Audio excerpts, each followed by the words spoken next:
Salut à tous, le journal du foot de ce mercredi 2 juin. France-Pays de Galles, ce mercredi soir à l'Allianz Riviera de Nice. Coup d'envoi à 21h05 sur TF1.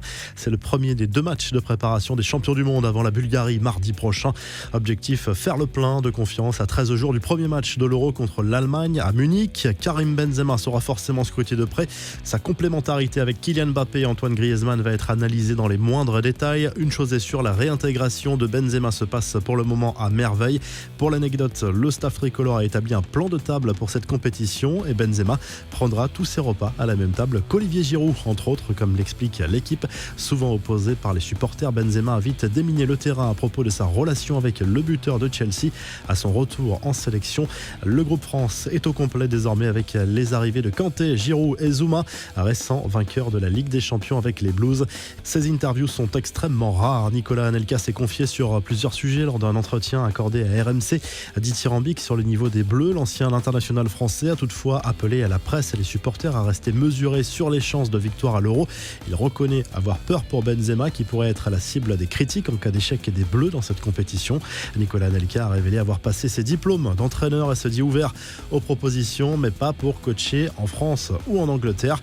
Les infos et rumeurs du mercato, alors que la presse étrangère, notamment anglaise et espagnole, insiste depuis plusieurs jours sur l'hypothèse d'un départ de Mauricio Pochettino du PSG à peine 6 mois après son arrivée. Cette option semble désormais totalement écartée. D'ailleurs, le Real Madrid a finalement choisi Ancelotti comme entraîneur. Tottenham explore d'autres pistes. Pochettino est à fond sur la préparation du mercato, comme l'explique le quotidien Le Parisien. L'Argentin a déjà glissé plusieurs noms à sa direction pour renforcer la défense et le milieu de terrain. Manchester City promet du lourd pour le mercato estival. Le finaliste de la dernière Ligue des Champions va devoir remplacer Sergio Agüero à la pointe de l'attaque. Le patron des Sky Blues annonce la couleur. C'est le moment d'envoyer un message fort qu'on n'est pas rassasié, qu'on ne se satisfait pas de gagner le championnat, a souligné le président du club anglais. Les 2 pistes les plus souvent citées pour l'attaque de City sont Kane et Haaland. Grosse actu mercato autour du Barça. En fin de contrat dans 1 an, Ousmane Dembélé laisse planer le doute sur son avenir en Catalogne. Dans une interview accordée à l'équipe, il veut d'abord penser à l'Euro, mais la piste d'un départ cet été est crédible. Sur le banc, Ronald Koeman pourrait finalement rester en Catalogne. L'entraîneur néerlandais a rencontré son président, Joan Laporta, la semaine dernière. Et selon la presse catalane, la tendance serait finalement à la continuité.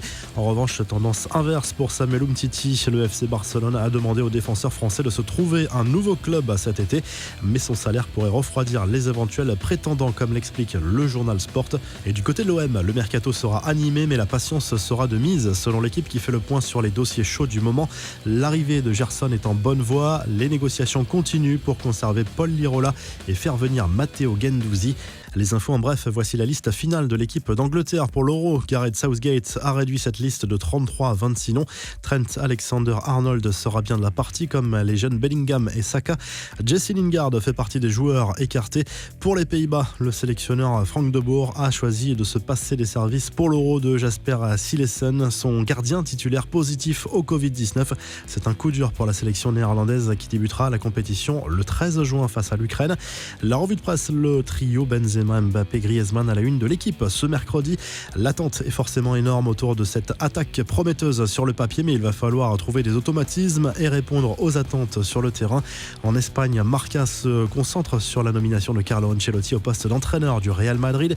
Le technicien italien quitte Everton pour revenir au sein du club merengue avec qui il avait remporté la Ligue des Champions en 2014 avant d'être licencié 1 an plus tard. En Italie, la Gazette dello Sport évoque le mercato estival à venir et imagine un plan à 3 entre la Juve, le PSG et le Real Madrid. En cas de départ de Kylian Mbappé, le club parisien pourrait tenter de faire venir Cristiano Ronaldo. Mauro Icardi pourrait alors rejoindre la vieille dame. Bref, beaucoup de spéculations pour le moment. Enfin, le Corriere dello Sport revient sur la liste des 26 pour l'Euro choisi par Roberto Mancini. Marco Verratti sera bien de la partie avec la Squadra Azzurra, tout comme la surprise Giacomo Raspadori, rappelé après l'Euro Espoir. Du côté du mercato des entraîneurs, Mauricio Sarri se rapproche de la Lazio, mais Tottenham est aussi sur le coup. Si le journal du foot vous a plu, n'hésitez pas à liker la vidéo et à vous abonner. Et à très vite pour un nouveau journal du foot.